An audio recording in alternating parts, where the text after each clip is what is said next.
Magandang araw mga ka-aerial defense, may ibabahagi na naman ako sa inyo.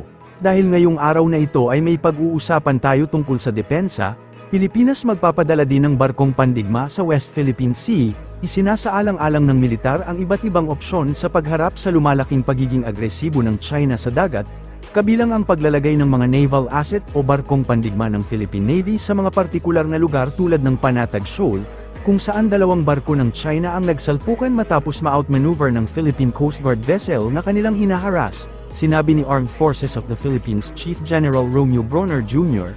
Aniya, ang isa pang pagpipilian ay ang pagpapadala ng mga patrol vessel sa Panatag Shoal. Sinabi niya na batay sa inisyal na pagtatasa ng militar, ang barkong pandigma ng China ay ipinadala sa karagatan ng Pilipinas malapit sa Panatag upang banggin ang BRP suluan ng PCG. Sa pag-deploy ng China ng isang barkong pandigma sa lugar, nagiging maliwanag na pinataas nito ang mga pagkilos ng provocation nito sa West Philippine Sea, ayon kay Bronner.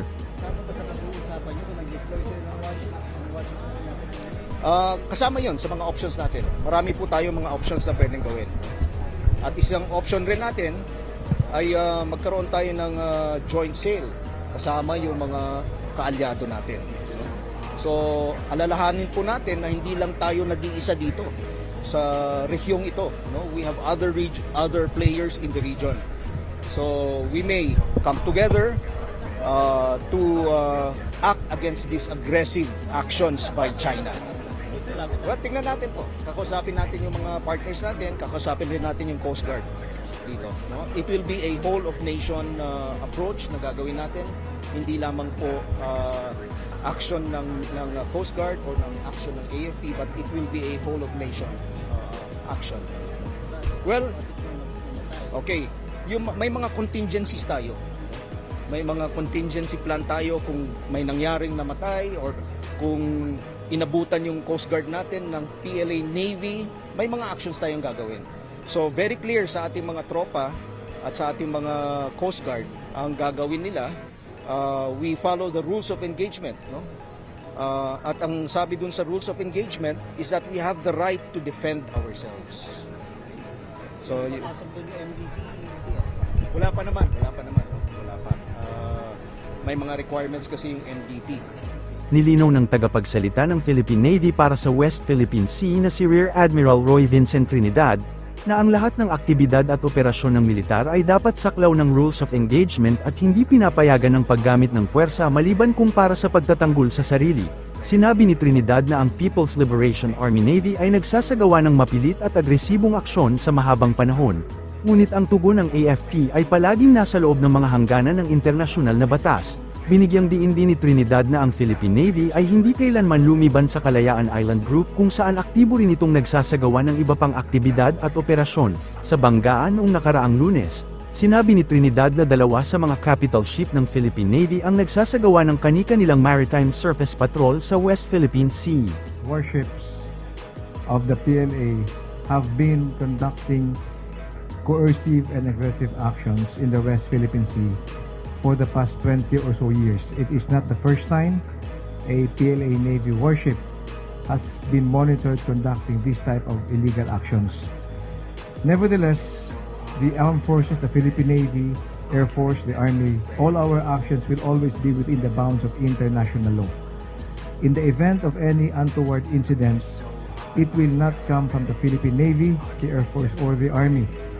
Yesterday's example should serve as a warning for all players in the maritime domain to exercise restraint and ensure their actions are within the bounds of UNCLOS, COLREGs, CUES, or other pertinent references. Your AFP to the Philippine Navy, the Philippine Air Force, and even the Philippine Army in our KIG has never been absent. We have always been there. There will be times that it will only be the AFP assets. There will be times that we will be with the Coast Guard or with the BFAR. We do not announce in advance when and where we will be. But rest assured, your AFP is there when needed and if needed and when needed. I mentioned earlier that at about the same time frame, two of our capital ships were conducting the respective maritime surface patrols. Kinumpirma ng Philippine Coast Guard ang presensya ng dalawang barkong pandigma ng Estados Unidos sa layong 30 nautical miles mula sa Panatag o Scarborough Shoal, ang USS Higgins, isang guided missile destroyer, at ang USS Cincinnati, isang littoral combat ship, ay namonitor sa lugar ilang araw matapos ang banggaan ng dalawang barko ng China sa karagatang sakop ng Pilipinas, ayon kay Commodore J. Tariela, tagapagsalita ng PCG para sa West Philippine Sea.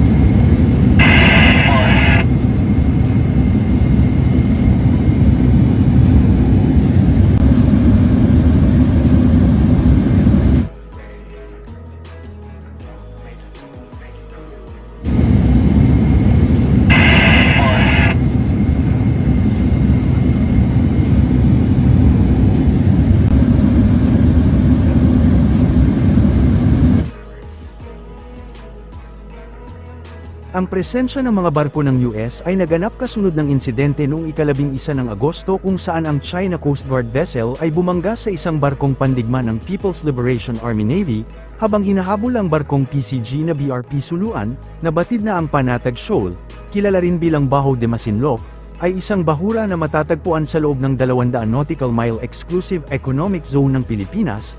Ang pagdating ng mga barkong pandigma ng US ay bahagi ng mas malawak na estratehiya ng Washington upang ipakita ang suporta sa mga kaalyado nito sa Indo-Pacific, kabilang ang Pilipinas. Sa ilalim ng 1951 Mutual Defense Treaty, may obligasyon ng Estados Unidos na tumugon sa mga armadong pag-atake sa mga barkong pampubliko ng Pilipinas sa Pacific, bagamat hindi direktang nakikialam ang US sa mga territorial dispute.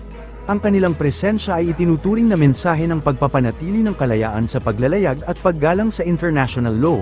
Patuloy na naninindigan ang Pilipinas sa karapatang pangkaragatan nito, batay sa 2016 arbitral ruling na pumabor sa bansa at nagpawalang bisa sa malawak na 9-dash line claim ng China. Sa kabila ng mga insidente ng panghaharas sa mga mangingisdang Pilipino, nananatiling aktibo ang PCG sa pagbibigay proteksyon at pagmomonitor sa mga aktibidad sa West Philippine Sea.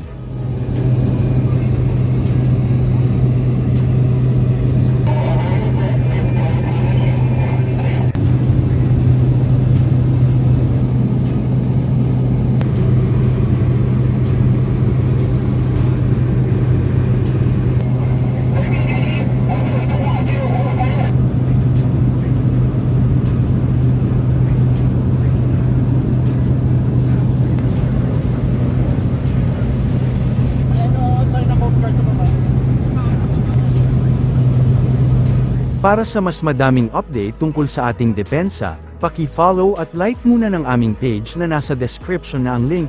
Huwag mo na rin kalimutan mag-like, share and subscribe. Pindutin mo na rin ang bell para updated kayo sa aking mga bagong video. Maraming salamat po.